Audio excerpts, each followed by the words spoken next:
कसं वाटतंय मायदेशी परत आल्यानंतर? रिलॅक्सेशन वाटतंय?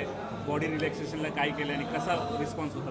काय नाही, खूप चांगला रिस्पॉन्स होता आणि वर्ल्ड कप आम्ही जिंकल्यानंतर जिंकणं स्टार्ट केले होते. वर्ल्ड कप जाण्याआधी मी सगळं देऊळला पाया पडून गेलो होतो आणि जिंकल्यानंतर पण तेच पूर्ण करतो आहे आणि तेच त्यासाठीच करायला सगळं दर्शन केलेलं तर दर्शनच करायला. आज इथे काय निमित्त होतं दर्शनासाठी? कोणाकोणाची भेट झाली?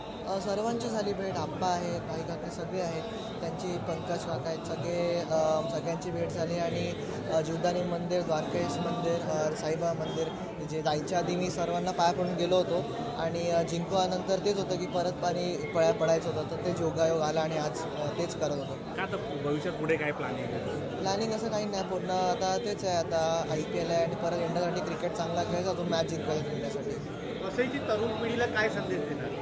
काही नाही, फक्त क्रिकेट खेळत राहा आणि क्रिकेट एन्जॉय करा.